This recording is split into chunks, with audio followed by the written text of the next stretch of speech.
Cher moi-même, arrête un peu. Tu sers à rien, tu sais pas ce que tu veux.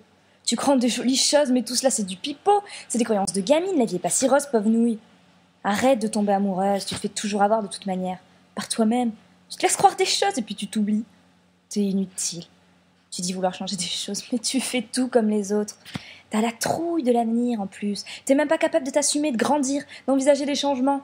Tu t'empêches d'avancer, pauvre tâche, sale trouillarde. Parce que c'est ça en fait, t'as la trouille. Alors tu te bloques, tu te ralentis, tu te mets des bâtons dans les roues pour ne plus assumer, pour ne plus rien endosser. Je me marre bien en te voyant. Le pire c'est que je t'en rajoute des problèmes. Exprès pour mon petit plaisir malsain. Tu régresses, tu te rends malade. Dans ta tête, dans ton corps, que tu maltraites d'ailleurs. Tu te rends moins puissante. Tu crois t'endurcir, mais t'es faible. Tu penses savoir ce que c'est la vie, mais tu n'y connais rien. De toute façon, qu'est-ce que t'as vécu? Pas grand-chose. Tu t'empêches aussi de vivre. Pas très passionnant tout ça, hein. De toute façon, tu n'es pas très passionnante. Tu penses que les autres ont un semblant d'intérêt à ton égard, mais tu te trompes, petite. Oh oui, tu te plantes. Je le vois bien. Tu te crois maligne, supérieure parfois, mais t'es rien qu'une enfant manipulée par son éducation et ses idéalisations. Arrête. Arrête un peu. Oublie tout ça, recommence tout, crois-moi. Sors de ce personnage, de ce cocon merdique que tu t'es construit. Oublie-les.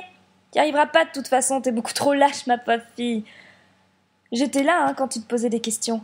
J'aimais torturer un peu plus les entrailles de ton cerveau de cruche, puis je te faisais couler plein de larmes. C'était jubilatoire, si tu t'étais vue, ma vieille. Puis j'ai escaladé ton petit squelette et je t'ai écartelé. J'ai ri devant ta souffrance. Alors j'ai aussi capitonné ton cœur dans une belle cage de béton. Je te voyais avec ton petit air de victime. Aucune amertume à ça, non. J'étais bien satisfaite, tu sais. Ce corps ne te va plus. Un autre t'irait si bien. Et puis ton homme vacillant est bonne à jeter. Je vais faire le ménage, tu vas voir. Tout ça va changer, Mauviette. Cher moi-même, oui, c'est aujourd'hui que je te tue. Mais c'est aujourd'hui que je nous sauve.